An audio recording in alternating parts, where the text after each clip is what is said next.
넘어갈까요? 다음 영화 뭐였죠? 결혼 이야기.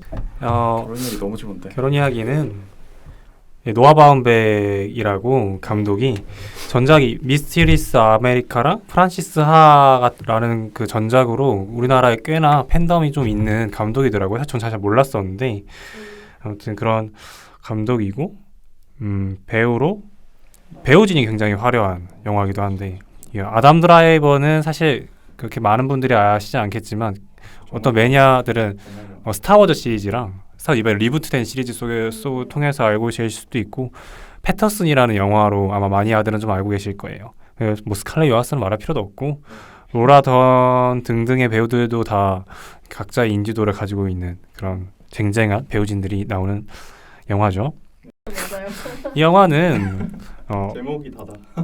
그 파경을 맞은 예술가 부부인 찰리와 니콜이 찰리는 연극의 연출가고 니콜은 미국 LA에서 TV 드라마를 촬영하고 싶어하는 배우인 니콜이 그 서로의 가치관의 대립 이제 더 이상 안 맞는다라는 걸 인정하고 이혼의 재판을 진행하는 과정에서 겪게 되는 어떤 현실적인 갈등과 서로를 향한 애증의 교차가 그려내는 그런 패곡선을 섬세하게 되게 담아내고 있는 영화라고 제가 이렇게 간단하게 정리할 수 있을 것 같아요.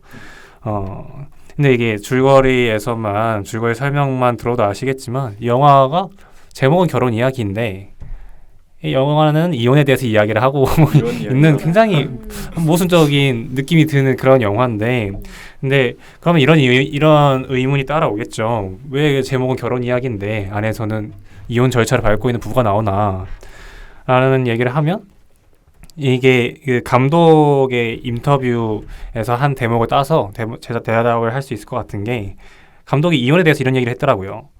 낮에는 법정에서 싸우다가 밤에는 아들의 숙제를 봐줘야 하는 게 이혼이다. 그런 과정이라고 표현을 했더라고요. 네.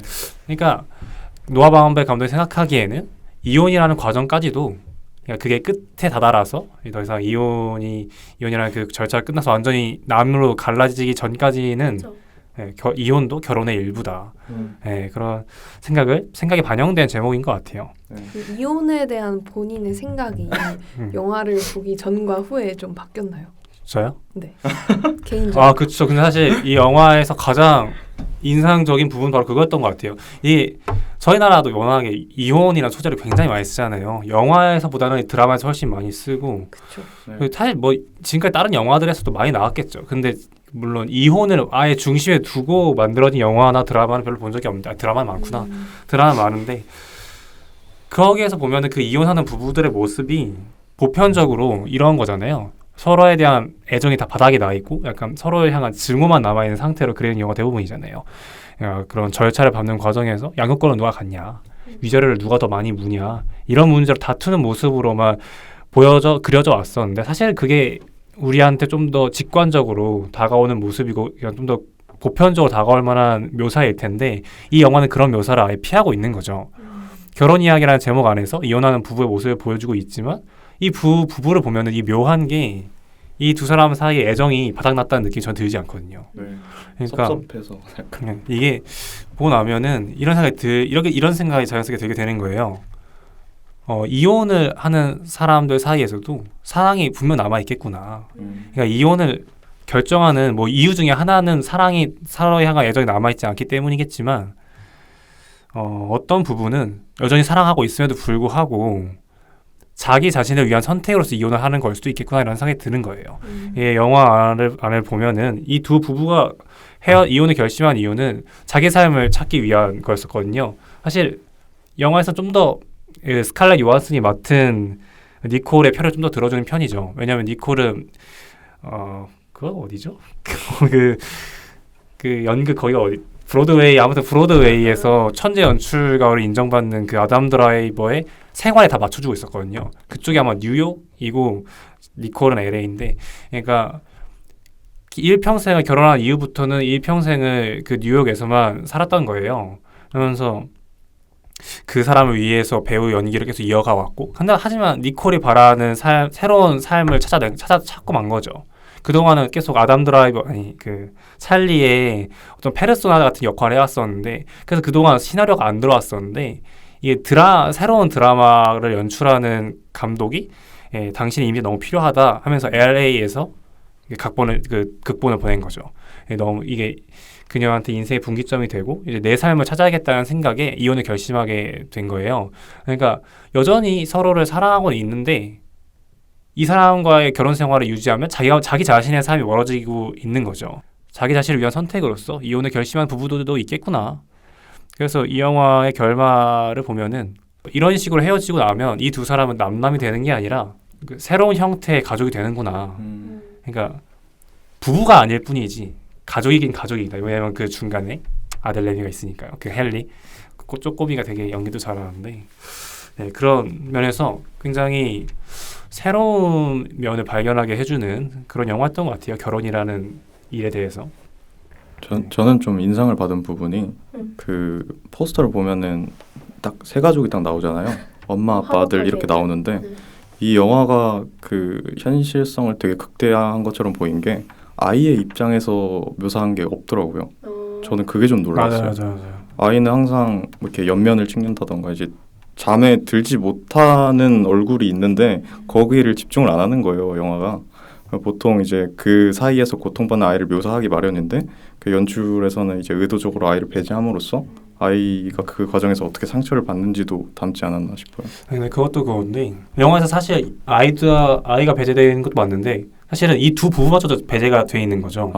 이혼 절차하는 과정에서 보면은 그게 가장 잘 드러나는 장면이 법정에서 변호사들끼리 다툼을 하는데 그러니까 각자의 입장을 변호를 하는 거죠. 변호사들끼리 만나가지고.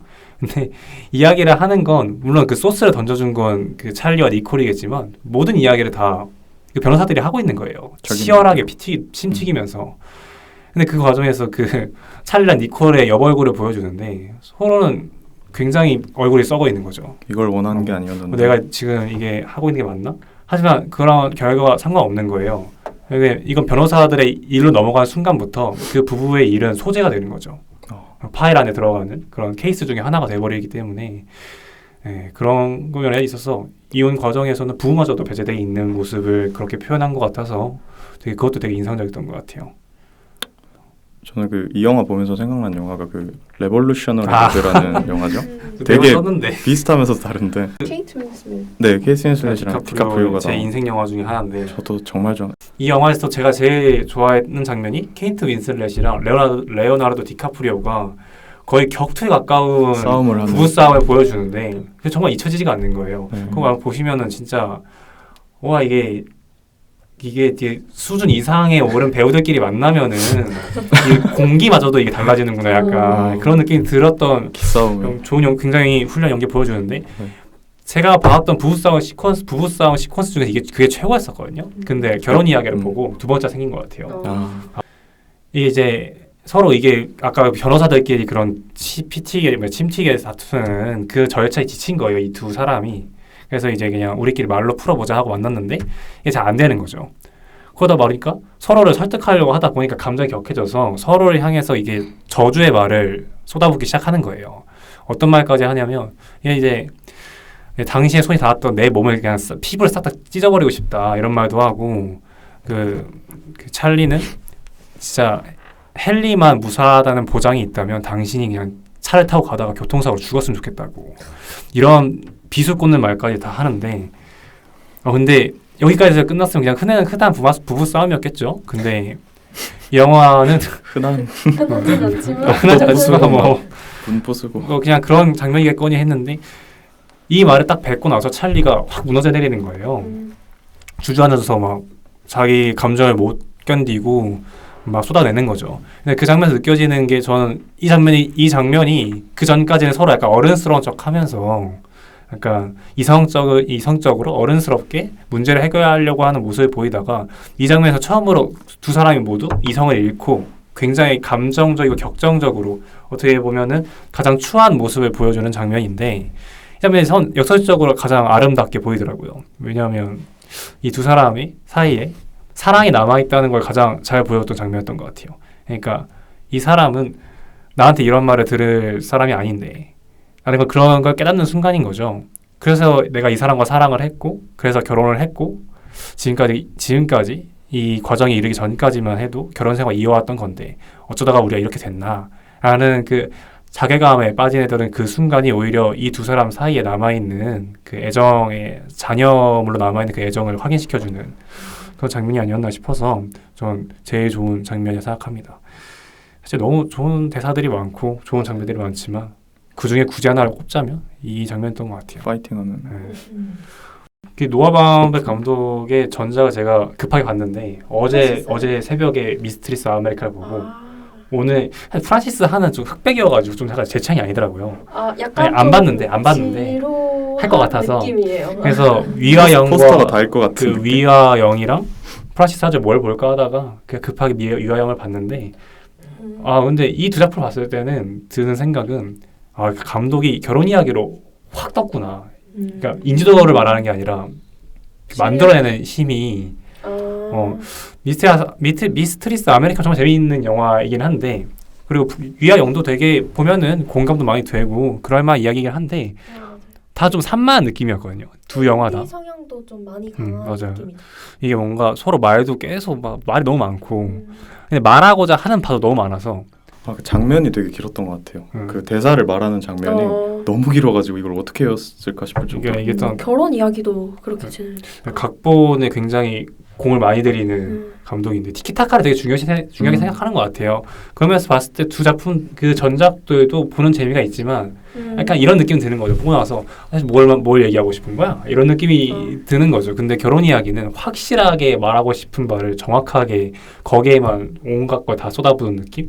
그래서 오히려 집중을 한 덕분에 오히려 좀 더 성장한 느낌으로 들더라고요. 물론 제가 뭐 성장을 했고 안 했고를 판단할 수 있는 사람은 아니지만 네, 제가 이걸 시네21 기사를 찾아봤는데 저랑 비슷한 생각을 했더라고요. 어떤 평론가분이 노아 바움백 영화를 걸작이라고 칭할 날이 올 줄 몰랐다고. 그러니까 굉장히 확